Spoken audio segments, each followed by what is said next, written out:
सबैजना आइसक्नु भएछ। अब चिया कफी खाँदै कुरा गरौँ हैन? सञ्चार मन्त्रीज्यू के खानुहुन्छ? म चाहिँ एउटा क्यापचिनो, तर डिजाइनमा चाहिँ त्यो पानवाला हैन कि घन्टी राखिदिनु होला। अनि शिक्षा मन्त्रीज्यू के खानुहुन्छ? म चाहिँ के खान्न, यही जबरजस्ती खाएको मन्त्री पत्तो निल्नु ओगल्नु भएको छ। रहरले त कसले पो खाएको छ र। अनि खेलकुद मन्त्रीज्यू के खानुहुन्छ?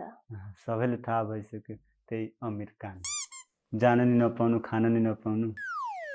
निर्या मन्त्रीज्यू के खानुहुन्छ? मलाई चाहिँ अलिकति पानी मात्रै है पिएमज्यू, सुक्खा गाली खाएको अड्किरहेछ।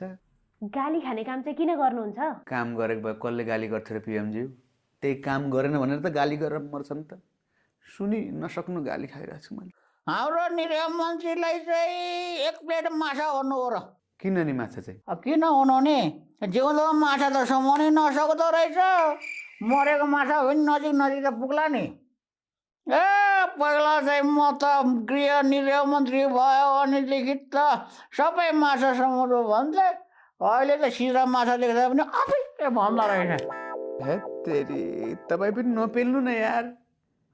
माछा पकड्न खोजेको त हो नि, सानो सानो माछा होला भनेर छेउमा गएको व्हेल माछा रहेछ, उसले बाँ गर्दा मै तर्सी। खेलकुद मन्त्री डब्लुजी त अमेरिका जाने खबर सुनियो, के का लागि जान आँट्नु भयो?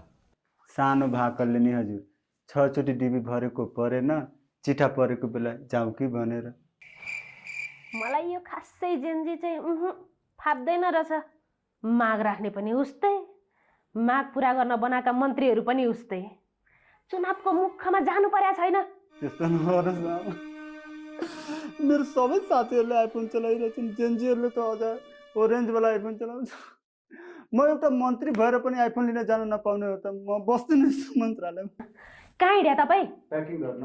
बस्नुहोस् यहाँ। नारायणले त बोलाएकै छैन भन्छ त। तपाईँले पहिल्यै स्वीकृति किन लिएको? मलाई के थाहा हुन्छ त आमा, म जेन्जी हो, मलाई संविधान हुन्छ भने अस्ति थाहा पाएँ। स्वीकृतिको त के थाहा हुन्छ, पहिला लिने कि अघि लिने कि पछाडि लिने? किन जानु पर्यो विदेश?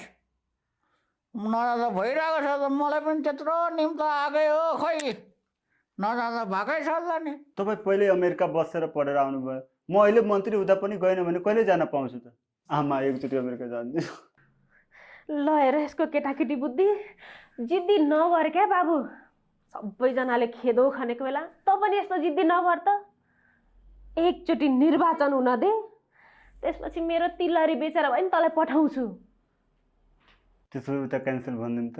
कसलाई भन्नु पर्यो क्यान्सल चाहिँ? आफ्नै मनलाई। सबै प्याकिङ सेकिङ भइसकेको थियो, सबै